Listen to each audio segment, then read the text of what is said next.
That's a good one right there. It's a nice one. What's up, guys? Welcome back to Fish the Moment.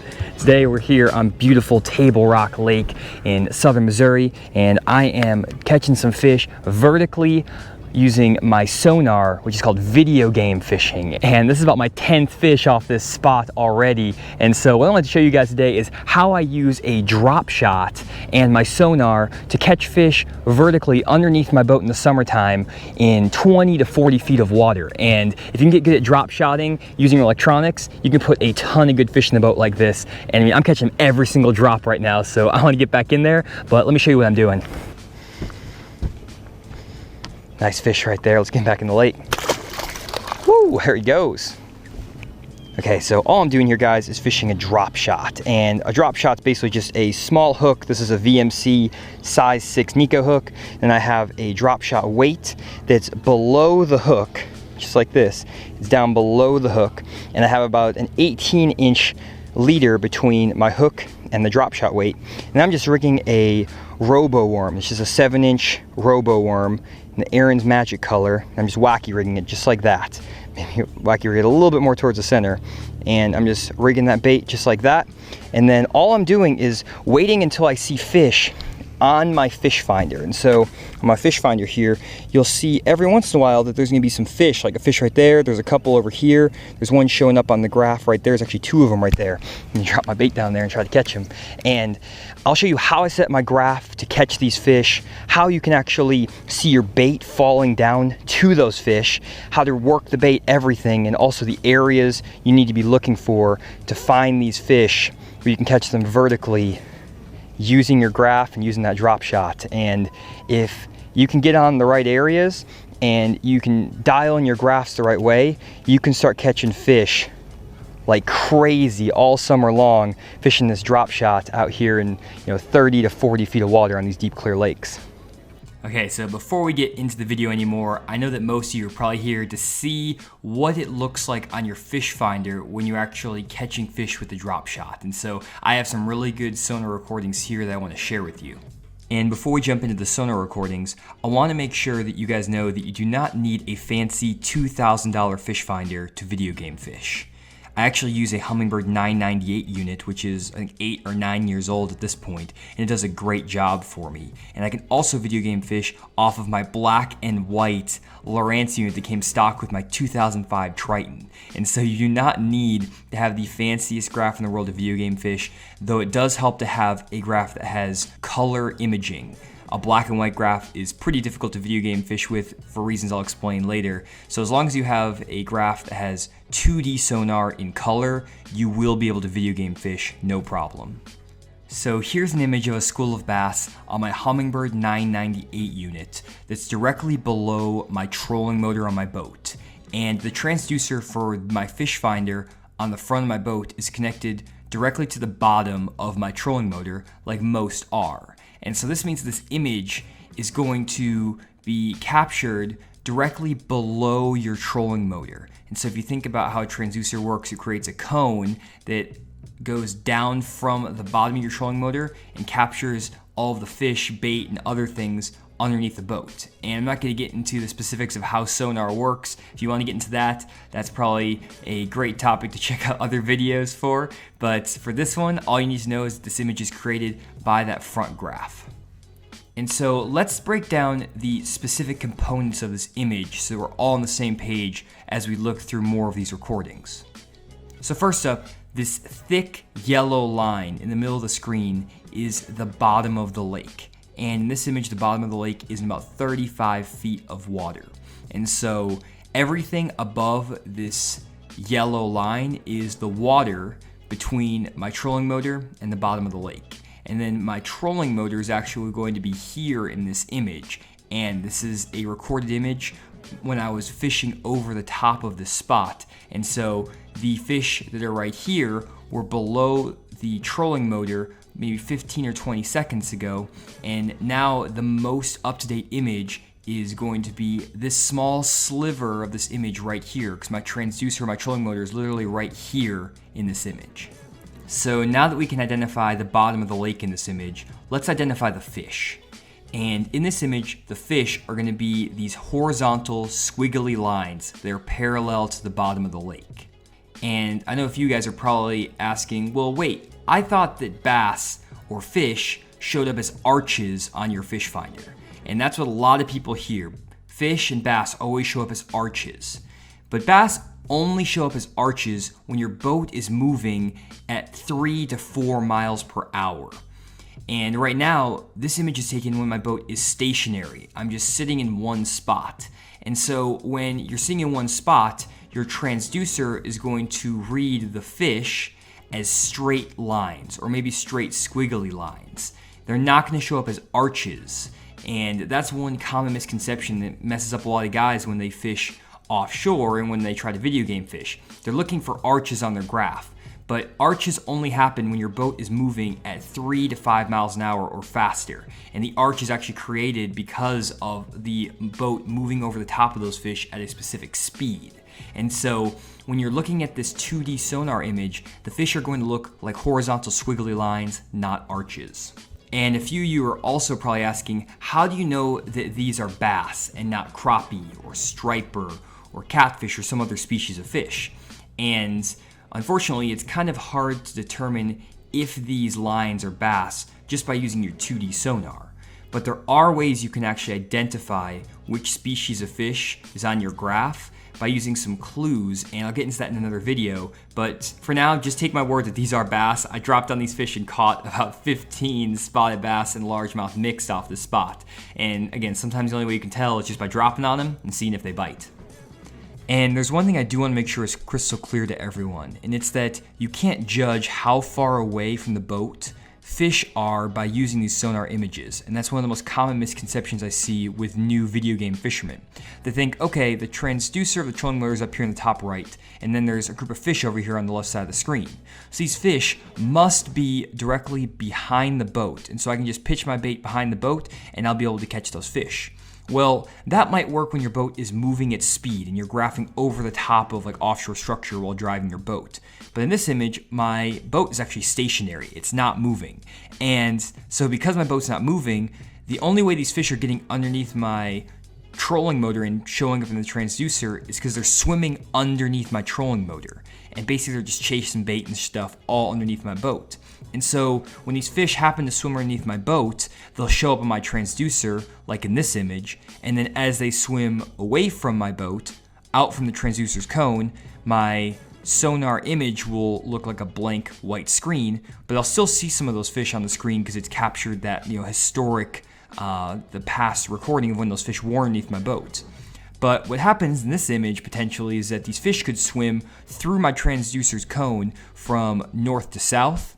They could go from south to north, east to west, or west to east. And so just because you see those fish on your transducer and in your sonar image over here, and your screen is now blank, it doesn't mean that you can determine where those fish are in the water. They could be out in front of your boat, behind your boat, out to the right, out to the left. There's no way of knowing. And so the only way you can really tell for sure if fish are where they are exactly is if they're directly below your boat in that transducer's cone. So I just wait until I actually see them in the transducer's cone to drop down, and I don't try to guess where they are using some kind of guesstimation method, which just doesn't work at all. And so the next thing you'll see in this image is up here in the top left corner, and it almost looks like a cloud or a splotch on the screen here, and that's actually a ball of bait fish, and that's what is keeping these fish on this area. And so normally bait fish on your 2D sonar and on your down imaging are going to look like clouds basically, and so there's a cloud of bait fish right here. And the last thing you can see in this image is actually my drop shot bait and my drop shot weight. And learning to identify where your drop shot is on your screen is the key to video game fishing, and it's what makes video game fishing so easy at times and also really effective.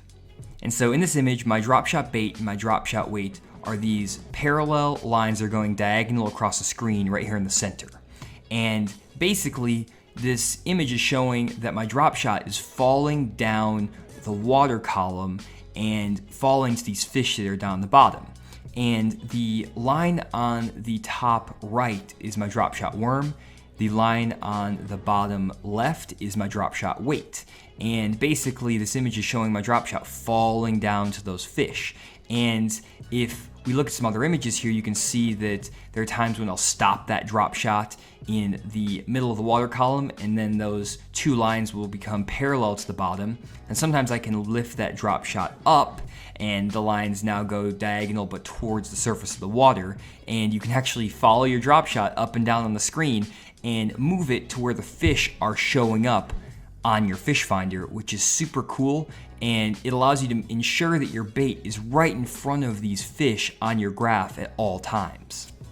And so to give you an idea of what this looks like in real life, let me use this Sonar recording to show you what my graph actually looked like as I was video game fishing for these fish.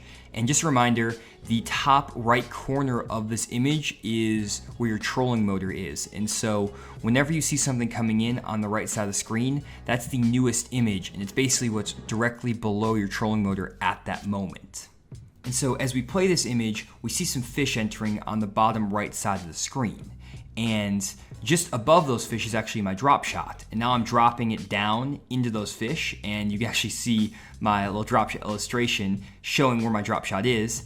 Drop shot's now on the bottom to those fish. Now I'm bringing it all the way up to the top, and you can see there's 2 or 3 fish that are high in the water column. Brought that bait up. Now I just dropped it back down. I brought it back up, dropped it back down, and now dropping it all the way to the bottom. Now working on those fish. Now I'm reeling it all the way back up 5-6 feet, dropping it back down to those fish. And right now I'm actually changing the elevation of that drop shot like crazy, but as you can see now I'm dropping that drop shot back down to those fish. It's back down to the bottom.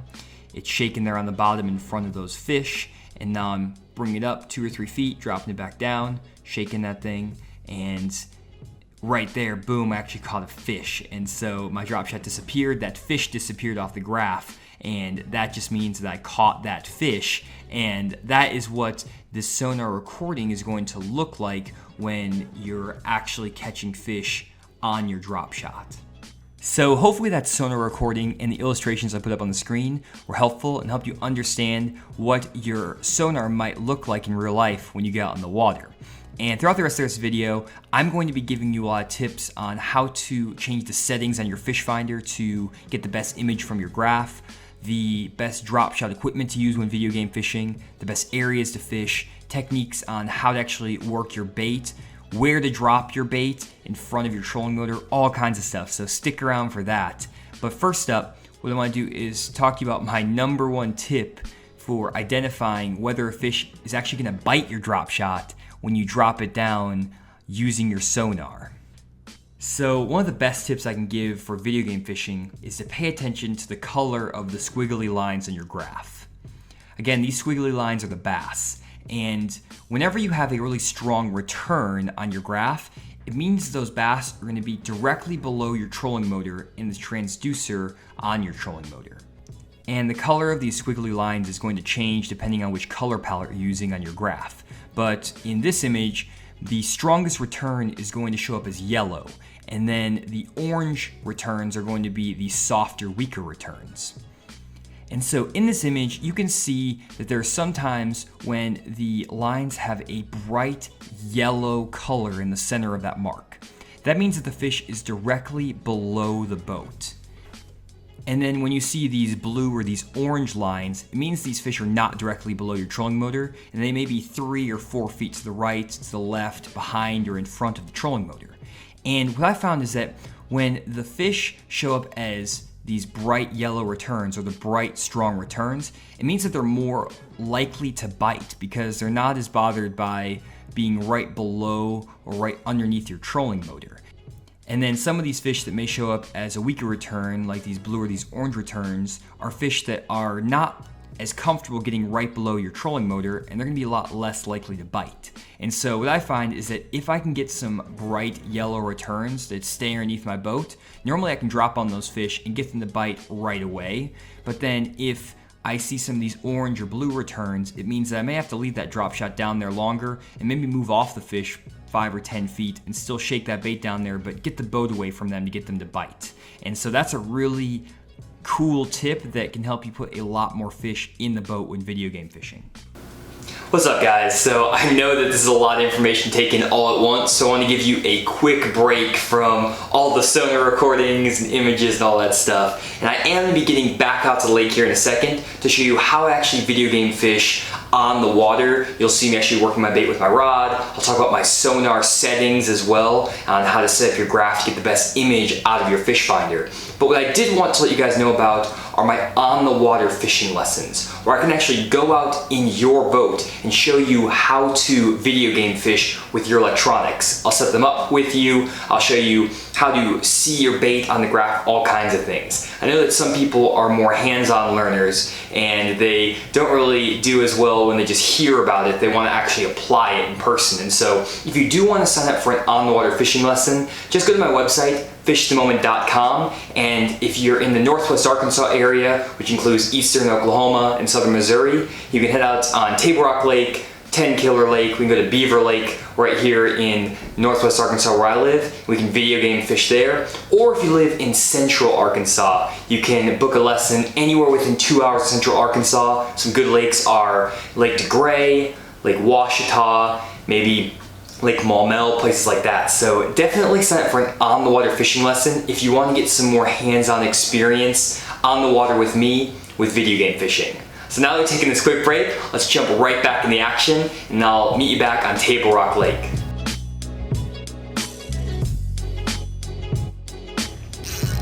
Got him. Got him. Got him.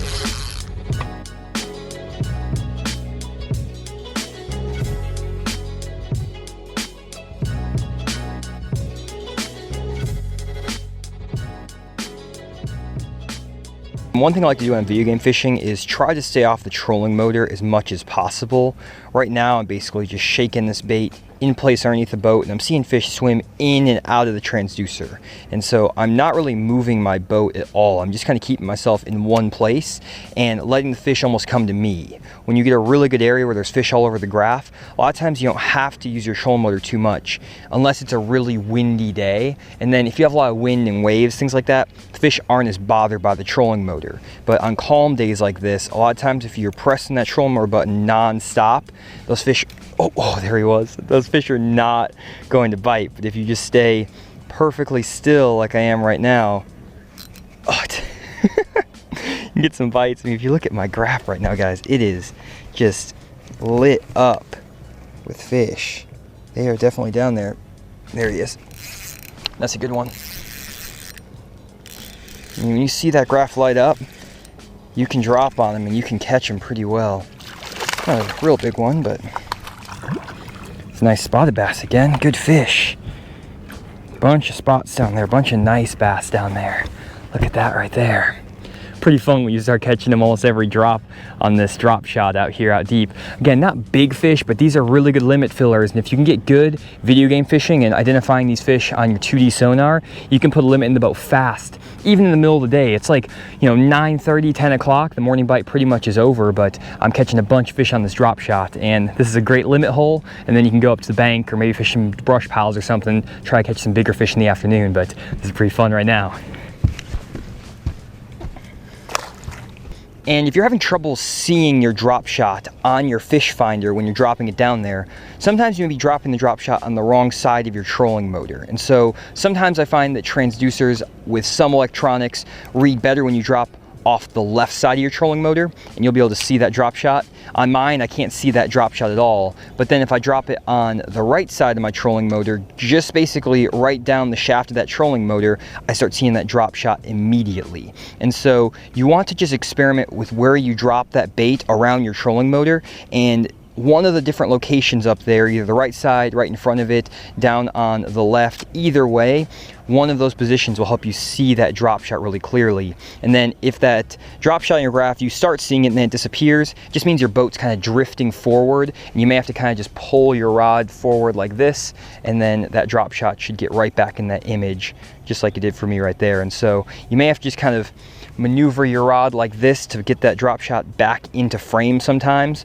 but a lot of times it doesn't matter. As long as you see those fish on the graph and that bait is somewhere near your trolling motor, you can just raise that drop shot back up, raise it back down, and even if you're not seeing it exactly on your graph, most of the time those fish will move, you know, maybe 10-15 feet to come grab that bait. So whenever I'm video game fishing with a drop shot and I'm dropping that bait vertically on these fish, one thing I'm always doing is changing the depth of water my drop shot's in. For example, right now my bait is on the bottom in about 43 feet of water, but I just saw a mark come up in about 15 feet of water on my graph. So I'm gonna reel that bait up pretty high in the water column, and I'm gonna start shaking that bait right in front of that fish that popped on my screen in 16 foot. And then now I'm seeing that mark disappeared. Now I'm seeing a fish that shows up on the bottom. So now I'm gonna drop that bait right back down to the bottom to that fish I see in my graph. And I'm constantly changing the elevation of this drop shot to where the fish are on my graph. And sometimes you'll see a lot of fish on your graph, so you'll be moving it up and down quite a bit. Sometimes there's only a few, and so you may have to leave it down there longer. But really, I'm just not touching the trolling motor. I'm just waiting for fish. Oh, crap. My drag slipped. There's a fish right there. But I'm waiting for fish to swim underneath my boat and eat the bait, just like that one did right there. I can't even talk, guys. There's so many fish biting me off the spot. There's like, I swear, like, oh, there he is. There's like 100 of them down here. But again, I'm just changing the depth. You saw I brought it up to 16 foot, dropped it back down to the bottom, and hooked another fish. And a lot of times when you're doing this offshore drop shotting, you won't catch every single fish you drop on. And so if you change the elevation, move that bait up and down, a lot of times you can get some reaction strikes out of these spotted bass and largemouth, because you'll be moving that bait up and down in the water column, and those fish will just pull up and grab it as it's coming up or as it's falling back down to them. And so I get a lot of bites while I'm moving the drop shot up and down the water column. And I do get bites when I'm just sitting there shaking it, but a lot of those bites come when I'm moving it. So nice little spotted bass right there again. Beautiful fish. So here's another great example of how I actually move that bait up and down the water column to get bit. As you can see right here, I'm just raising that bait up about 10 or 15 feet because I saw a fish show up in my graph, and boom, got him right away. And so bait was on the bottom. I saw the fish come up about 15 feet above the bottom, reeled up to him, and got him to bite. And so that's what I'm talking about. And that's how you put some good fishing about video game fishing. That's what we're looking for out here. Nice little 14.5, almost 15-inch largemouth mixed in with those little spotted bass. And when you're video game fishing, a lot of times you can find these largemouth mixed in, and basically you just need to look for those streaky spaghetti lines on your graph, and it's hard to tell if they're little spots or if they're good largemouth, but sometimes they'll school up by size, by species, but right now they're basically little ones and big ones in there. So that's a nice fish though right there. That's what I'm talking about, good fish. Drop the thing back down there and see if I can get another one. Man, they're loaded up on this spot. If you take a look at the graph recording I made when I graphed over the spot, you'll see that these fish are all over the graph. It's crazy. And basically I'm just dropping this drop shot right down to all those fish I saw on my graph, and they are chewing it right now. So right now some fish show up in my graph, and I want to get that bait down to them really quickly. One thing you can do is you can actually put your rod straight up and down with the reel up in the air and the tip of your rod down towards the water, and that will get that bait down to the bottom a lot faster because that line will come off the spool better. And so if you really want to get that bait down there really fast, you can put your rod like this. It'll spool off a little bit faster, and it'll get down to those fish faster. And another way to kind of keep that bait down there quicker is to use that 3/8 ounce drop shot weight rather than like a 1/4 ounce. That'll get that bait down there a lot quicker as well. A lot of times if you get down there fast enough, boom, you can drop right in their heads and catch one. That's what I'm talking about right there. Some good fish on the spot. Really nice spotted bass on the spot. These are almost all keepers right here. That's what I'm talking about. Boom. It's a major league fishing spot right here. I need to start entering those tournaments, I think, to start taking some money from the pros. I'm just kidding. I don't think I'm near good enough right now to compete against them, but these are beautiful bass. So I'll just keep catching for fun for right now. So really quick, let's talk about the settings I use on my fish finder when I'm video game fishing. And in this image, I'm gonna be showing the settings on my Humminbird 998 unit, which again is a 12-year-old graph. So it's not the best graph on the market by any means, but it's very comparable to the Humminbird Helix units that are out there on the market now. And I'll also talk in general enough terms that Lowrance, Garmin, Ray Marine, and other fish finder users can also set up their graphs correctly. So the first thing you need to do when you're video game fishing is make sure you're using your 2D sonar. You don't want to use your down imaging or your side imaging for video game fishing. You need to be using 2D sonar. So the first setting you need to change on your fish finder when you're trying to video game fish is your sensitivity. And on my Humminbird 998 unit, the average sensitivity is 10, which is 10 out of 20. It's right in the middle. And so what I do is I always bump up my sensitivity by 2, up to 12 on my Humminbird 998 unit. But if you're fishing with a Lowrance unit, you may have sensitivities that range from, let's say, A-1 to A+5, things like that. So A-0 is standard. I'll set mine to A+2 or A+3 on the Lowrance unit. Sometimes Lowrance or Garmin's may give you percentages, and so if the standard setting is 72%, bump it up to like 75 or 76%. Basically, just up the sensitivity a little bit on your graph, and that will help make the lines more pronounced on your graph. And just a quick call out that these settings are just for your 2D sonar when video game fishing. I use completely different settings when I'm trying to use my down imaging and side imaging to find fish. And so do not use these settings for your down imaging and side imaging. I'll make separate videos on that. So if you do, you probably will get some pretty bad images on your graph. So again, this is strictly for 2D sonar for video game fishing. The next setting I'm going to change is the upper and lower range. And by default, the lower range normally comes as auto on most graphs, which means that it's going to adjust based on the depth of water you're in. And I always turn the auto range off my fish finders.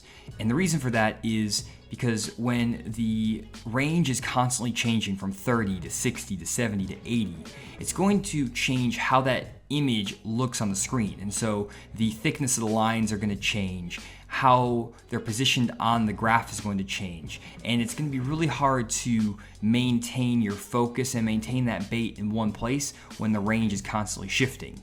And so what I like to do is set my lower range to about 65 when I'm video game fishing, because I find that I don't catch very many fish deeper than 65 feet, even in the winter time, though I have caught some in like 70 feet before. But most of the time, I'm catching fish video game fishing anywhere from 15 all the way down to 45 feet, and so 65 feet is a pretty good lower range to set as a standard. The next setting I look at is the chart speed. And I always set the chart speed to the default 5 out of 10 on my Humminbird unit. And this seems to give me the best image right out of the box, so I just keep it there.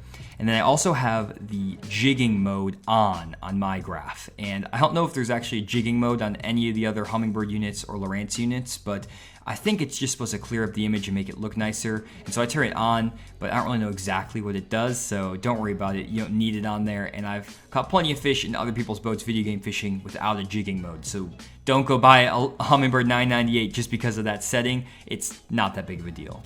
Next up, let's talk about some of the advanced settings I use in my Humminbird when video game fishing. So first, for my beam frequency, I always set it to 200 kilohertz on my Humminbird 998 unit. And there are several options for this on my unit. You can set it to 83 kilohertz, 200 by 83 kilohertz, or just 200. And 200 gives me the cleanest image of all of those.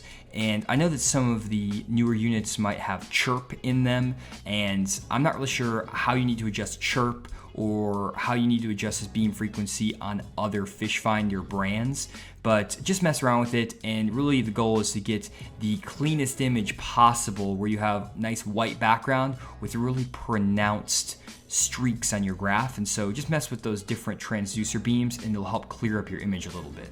The next thing you see there is the imaging frequency, and that's actually for my down imaging and side imaging, which is not going to matter in this case because I'm not using it for video game fishing. And if you are a Lowrance user, don't immediately go switch your imaging frequency to 455 because there are reasons to use both the 800 and the 455. So I'll get into that in another video, but don't see that there and immediately go change your settings. Yours may be right. Just want to make that call out real quick. And then the only other setting that I pay attention to when video game fishing is the switch fire mode. And switch fire is only available on Humminbird units, and so don't worry about if you have another branded graph. And if you are a Humminbird user, always set switch fire to clear mode. And I've messed around with max mode before, and I just don't really like it. I don't think that it helps you see fish any better than clear mode, and I always use clear mode when I'm setting up my 2D sonar, so just set it to clear mode and you'll be good to go. So next up, I want to talk about the equipment I use when I'm video game fishing, from my rod and reel, baits, line, everything like that. So my go-to rig when video game fishing is a drop shot.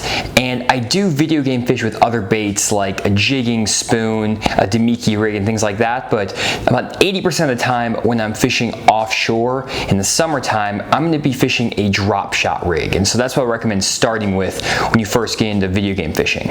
So for those of you who are unfamiliar with a drop shot and how to rig it, I'll leave a link in the description of this video on how to tie it, but I'll go through the specifics of my drop shot for video game fishing for those of you who know what I'm talking about. So I do set up my drop shot in a very specific way when video game fishing, which may be different from what a lot of you guys do. And so the first thing is I actually use a very heavy drop shot weight. This is a 3/8 ounce drop shot weight. And the reason I use such a heavy weight for the bottom of my drop shot is because I want that bait to get down to those fish very quickly when I see them in my graph. I want that bait to fall very fast so that I can get it in front of them as quickly as possible. And if you throw a 3/16 or even a 1/4 ounce, sometimes it won't go down to those fish fast enough and they'll swim away from your transducer before your bait can ever get down to them. Next up is my bait, and I've experimented with a lot of different baits while video game fishing, and I found that the bait that works best for me is a 6-inch straight tail Roboworm, and this is in the Aaron's Magic color. And this is a hand poured worm, and it has a really great action, and I catch a lot of spotted bass, smallmouth, and largemouth of this worm. And I'll link this worm and all the tackle I'm talking about in the description of this video. If you use those links, I actually get a little bit of the cut of the profit, so if you guys want to support the channel, then definitely use those links to pick up some of these baits.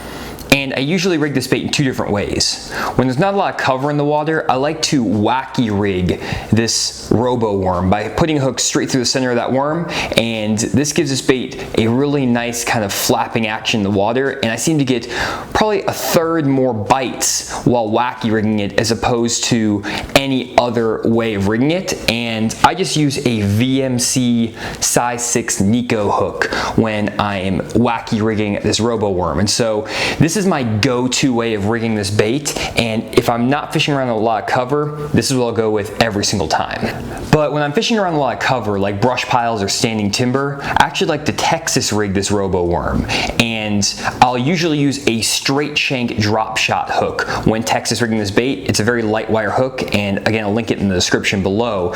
And by Texas rigging this bait, you can fish a lot closer to heavy cover, like brush piles and standing timber, where you couldn't fish the wacky worm because you just stay hung all the time. And so definitely Texas rig that bait if you find yourself getting hung up a lot, or if you're trying to drop shot around heavy cover.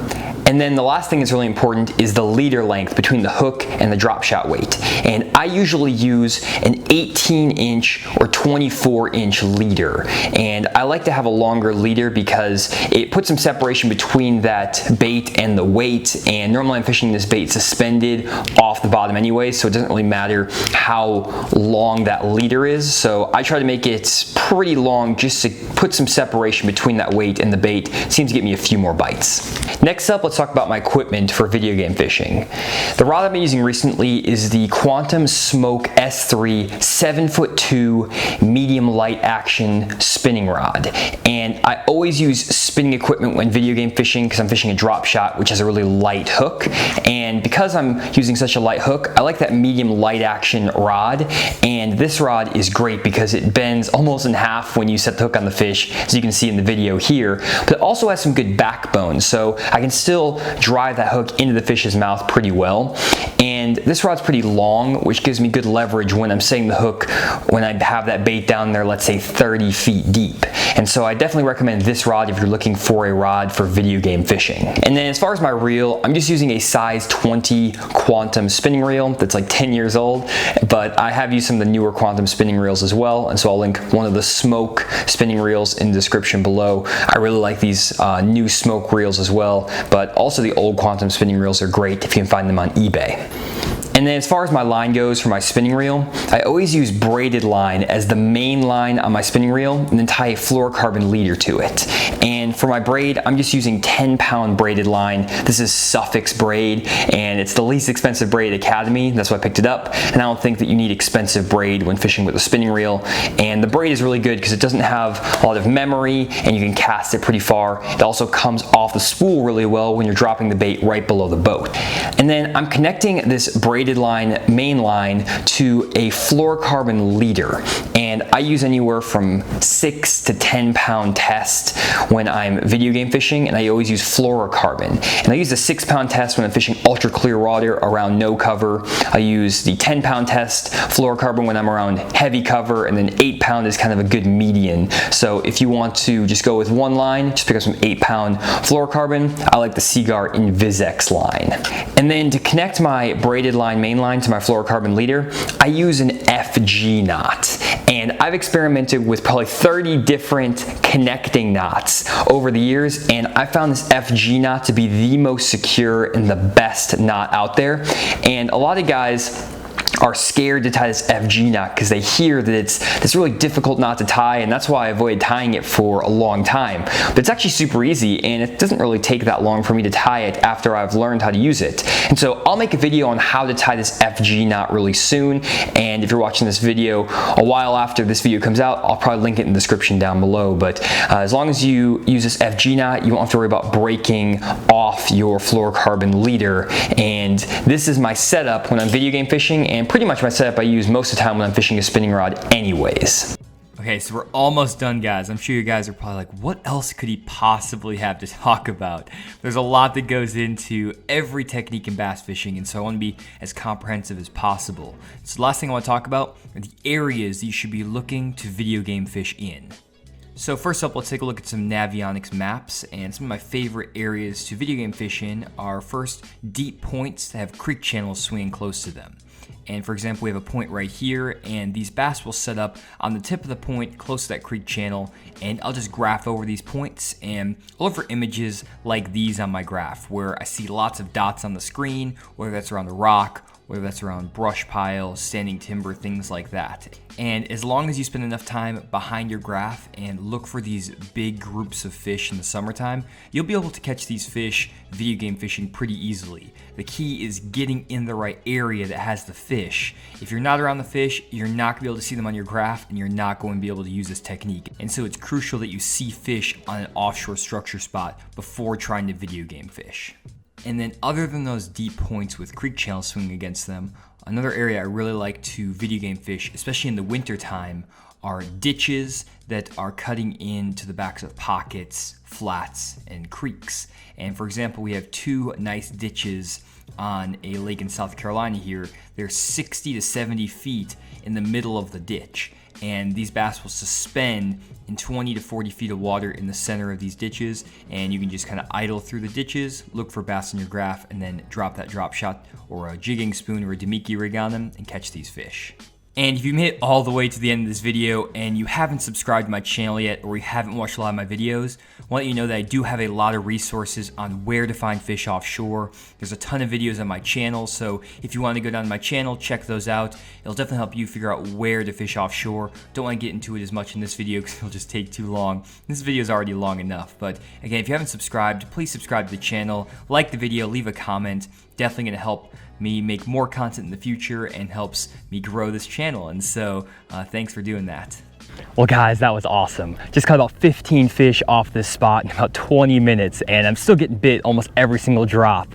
And these fish are going crazy and they're chewing this drop shot. And so you can definitely catch a lot of fish in a hurry if you learn how to video game fish and spend your time graphing and looking for those big schools of spotted bass and largemouth offshore. And so hope you enjoyed this video, and hopefully you learned how to use your electronics to catch these bass underneath your boat on the drop shot during the summertime on these deep clear lakes. And if you enjoyed the video, please leave a like and share the video out with a friend. It really helps out the channel and helps me make more content into the future. And other than that, thanks again for checking out the video, and I'll see you on the next one. Hey guys, thanks for checking out the video. Hope you enjoyed, and if you want more content from Fish the Moment, check out my website, fishthemoment.com. On my website, I offer virtual fishing lessons you can do from your home using Google Hangout, on the water fishing lessons where you can go out in your boat and I can show you how to find fish with your electronics and on the water, and also lake breakdowns of some of those popular lakes around the country where I'll give spot recommendations, conditions, and lure recommendations as well. And if you really enjoyed the video and you want to support the channel in a more personal way, donate on my Patreon page. On Patreon, you can give a small monthly donation that helps me continue to make quality content for you guys into the future. And last but not least, check out my social media pages. I'm on Facebook and Instagram, and I post a lot of great pictures, videos, and articles about bass fishing. So thanks again for checking out this video, and I'll see you in the next one.